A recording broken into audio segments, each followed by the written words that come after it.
इतने बड़े तानाशाही जब देश में है, इस तरह से देश पर सिर्फ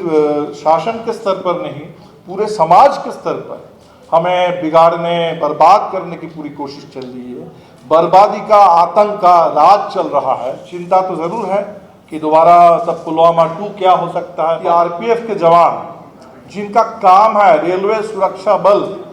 सुरक्षा के लिए उनकी जिम्मेदारी है, और हमने देखा कि किस तरह से उन्होंने उस ट्रेन में 4 लोगों को मार दिया और 3 देश के नागरिकों को मारा, ये कहते हुए, चुन चुन करके मारा, ये कहते हुए कि इस देश में रहना है,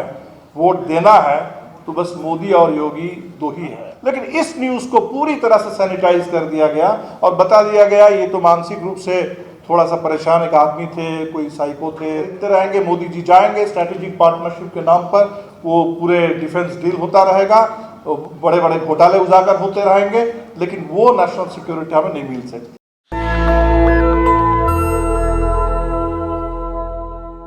तो एक राष्ट्रीय स्तर पर सवाल बन गए हैं, तो उन सवालों को जैसे उठाना चाहिए, और उससे जो भी आज हम अगर कोई प्रस्ताव यहाँ ले तो बिल्कुल हमारी पूरी सहमति है। लेकिन हमारे सामने जो सवाल आया कि पुलवामा ने एक हमारे लिए आशंका का भी माहौल बना दिया। अभी यहाँ आने से पहले हम नौजवानों की एक संसद लगी थी जंतर मंतर पे, यूथ पार्लियामेंट अनएम्प्लॉयमेंट के मुद्दे पर, और हमने देखा कि बिल्कुल 2018 में देश में जैसा माहौल था,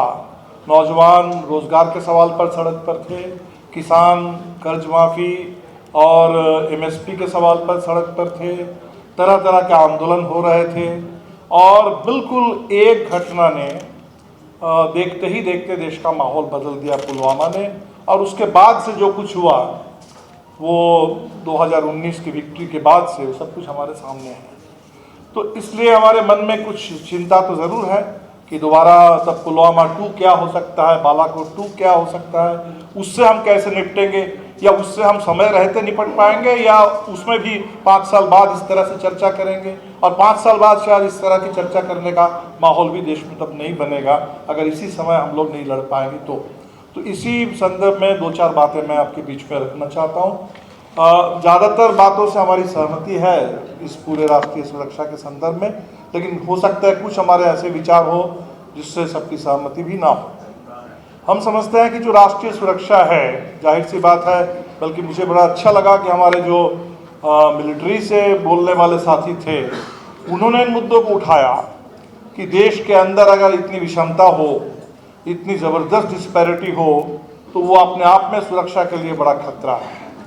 तो देश में डेमोक्रेसी और डेवलपमेंट और सोशल इक्वालिटी, हम मानते हैं कि ये 3 ऐसे फैक्टर्स हैं जिसके बगैर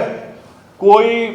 मजबूत नेशनल सिक्योरिटी के बारे में हम कल्पना नहीं कर सकते। और ये तीनों मोर्चे पर हम लोग बेहद नाजुक स्थिति में हैं, कमज़ोर स्थिति में हैं, और इसीलिए हमारी नेशनल सिक्योरिटी खतरे में होगी, कमज़ोर होगी। दूसरी जो बात मैं कहना चाहता हूँ, जिस पर भी उन्होंने किया कि अभी जिस तरह से अग्निवीर, अग्निपथ, ये जो पूरी योजना आई, पूरे सेना का ठेकाकरण किया गया। उन्होंने जो कहा कि सेना की पूरी लिगेसी, तो नेशनल सिक्योरिटी के एंगल से सोचिए तब भी, और एक देश के नौजवानों के जो अपने तमन्ना है उस एंगल से भी सोचिए, उनके साथ जो इतना बड़ा विश्वासघात हुआ है, तो ये बहुत घातक परिणाम देने वाला है जो हो चुका है। तीसरी बात हम कहेंगे कि हमारे देश में अभी राष्ट्रीय सुरक्षा वो सिर्फ सरहद पर नहीं, देश के अंदर है, और वाकई अगर मणिपुर मॉडल बन जाएगा, अगर कल जो कुछ हरियाणा में हुआ है, शुरू हुआ है अभी, वो मॉडल बन जाएगा। जो ट्रेन हुआ है, जहां हमने देखा कि आरपीएफ के जवान जिनका काम है रेलवे सुरक्षा बल, सुरक्षा के लिए उनकी जिम्मेदारी है, इसी के लिए उनको काम मिला है, इसी का वेतन उनको मिलता है, और हमने देखा कि किस तरह से उन्होंने उस ट्रेन में 4 लोगों को मार दिया, अपने ऊपर के अफसर को भी मारा, और 3 देश के नागरिकों को मारा, ये कहते हुए, चुन चुन करके मारा, ये कहते हुए कि इस देश में रहना है, वोट देना है, तो बस मोदी और योगी दो ही है। और कल से हम देख रहे हैं कि इस न्यूज़ को जिस तरह से सैनिटाइज कर दिया गया, पुलवामा की सड़कों को सैनिटाइज नहीं किया गया था, लेकिन इस न्यूज़ को पूरी तरह से सैनिटाइज कर दिया गया और बता दिया गया ये तो मानसिक रूप से थोड़ा सा परेशान एक आदमी थे, कोई साइको थे और इसीलिए ऐसा हो गया। इसमें कहीं वो जो 3 लोग मारे गए वो मुस्लिम थे ये भी नहीं बताया जा रहा है। तो इस पूरे न्यूज़ को जिस तरह से सैनिटाइज किया गया, अगर ये मॉडल चलेगा तब नेशनल सिक्योरिटी का क्या होगा। और चौथी बात जो हम कहना चाहते हैं कि हमारे फॉरेन पॉलिसी के साथ नेशनल सिक्योरिटी का बहुत ज़बरदस्त एक लगाव है। ये जो रास्ता हमने सोच लिया है कि हम बात करते हैं कि भाई हम तो चीन से और पाकिस्तान से हमारी लड़ाई है, खतरा है, और चीन और पाकिस्तान से खतरे के नाम पर हमने पूरे फॉरेन पॉलिसी को हमने मॉर्गेज करके रख दिया है अमेरिका के हाथों, इजराइल के हाथों। तो ये अमेरिका और इजराइल हमारे पड़ोसी नहीं है।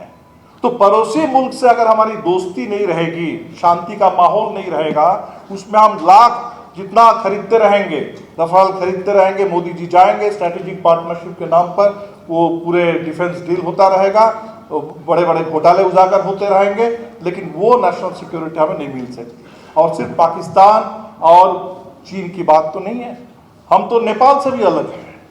हमारे पार्लियामेंट में अखंड भारत का पूरा मैप लगा दिया जाता है तो नेपाल वाले परेशान हो जाते हैं, बांग्लादेश वाले परेशान हो जाते हैं, श्रीलंका वाले परेशान हो जाते हैं। तो हमारे पड़ोस के जितने पड़ोसी देश हैं, तो जियोग्राफी तो हम बदल नहीं सकते।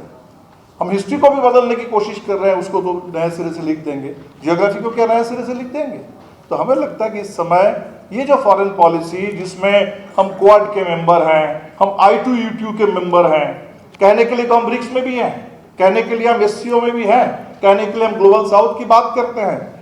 आज वो नॉन अलाइनमेंट मूवमेंट से लेकर के ग्लोबल साउथ, उसकी सॉलिडारिटी, सारी बातें बाहर चली गई और सिर्फ अमेरिका,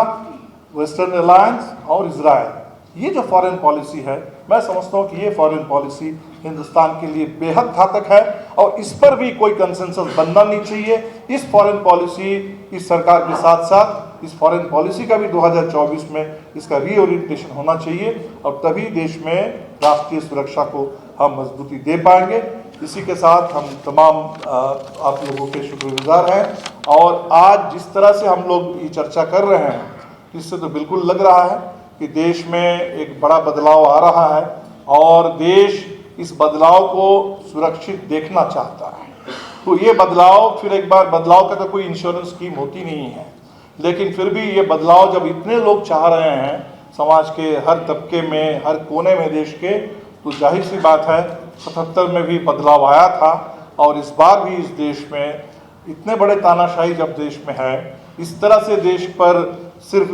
शासन के स्तर पर नहीं, पूरे समाज के स्तर पर हमें बिगाड़ने, बर्बाद करने की पूरी कोशिश चल रही है। बर्बादी का, आतंक का राज चल रहा है। तो बर्बादी और आतंक और नफरत और हिंसा के राज के खिलाफ ज़रूर ये देश जीतेगा।